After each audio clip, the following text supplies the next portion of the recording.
வாழ்க வையகம், வாழ்க வையகம், வாழ்க வளமுடன்.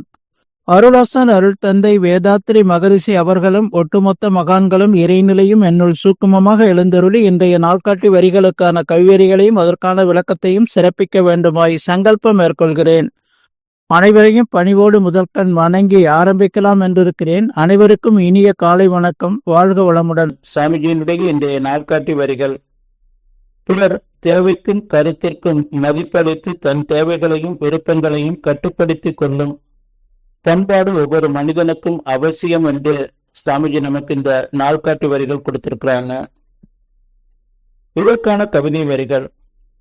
சிக்கனமும் சிந்தனையும் சிறந்த பண்பும் சிறுதத்தனுடன் வாழும் தனியும் கொண்டு எக்கணமும் ஒருவருமே பிறர் உள்ளத்தை எழுகின்ற உணர்ச்சிகளை கூர்ந்து நன்று அக்கணத்தின் சூழ்நிலையை பயனாய் கொண்டு ஆராய்ந்து பின்விளைவை கணித்துக் கொண்டு மிக்க நரம்பட வழிகளிலே செயல்கள் ஆற்றி மேலான அறவழியில் வாழ வேண்டும் என்று சாமிஜி இந்த கவிதை வரிகள் கொடுத்திருக்கிறாங்க.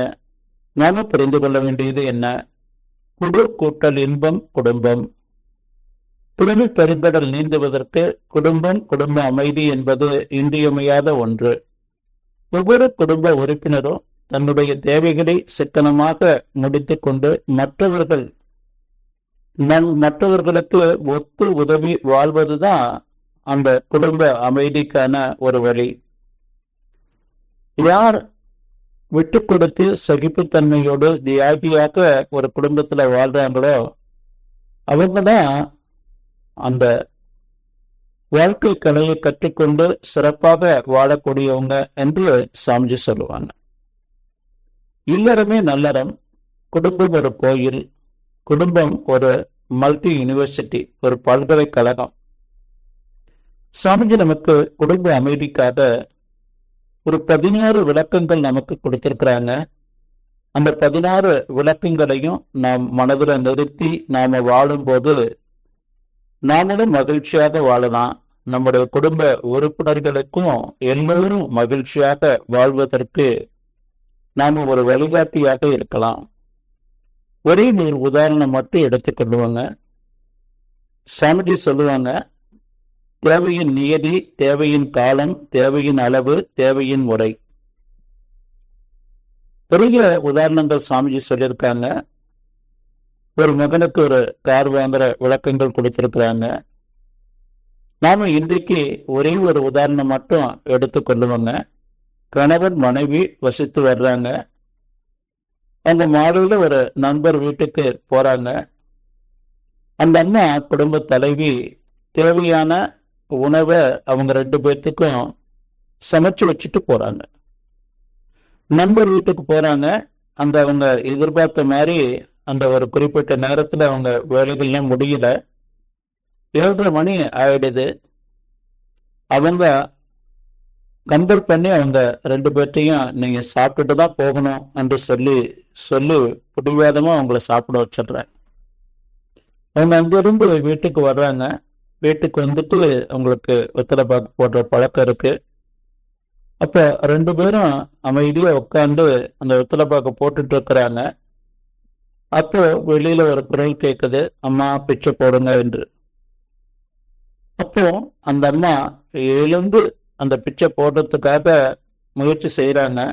அப்போ அவர் சொல்றாரு, ஒருக்கு வர சொல்லு.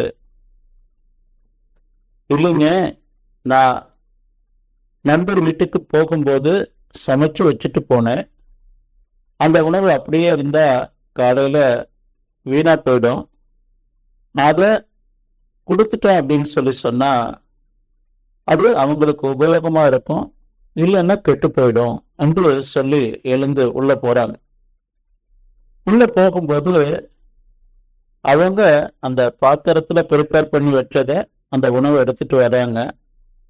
ஒரு பிச்சைக்காரங்களுக்கு போடுறது இவ்வளவா போடுவேன், கொஞ்சமா போடாம அப்படின்னு சொல்லி அவர் சொல்றார். சமைச்ச உணவு இது வச்சா நாளைக்கு யாரும் சாப்பிட முடியாது, இது அப்படியே அவங்ககிட்ட கொடுத்தோன்னா அவங்க சாப்பிடுவாங்க என்று சொல்லி கொண்டுட்டு போகும்போது அவங்க கிட்ட கையில எதுவுமே இல்லை.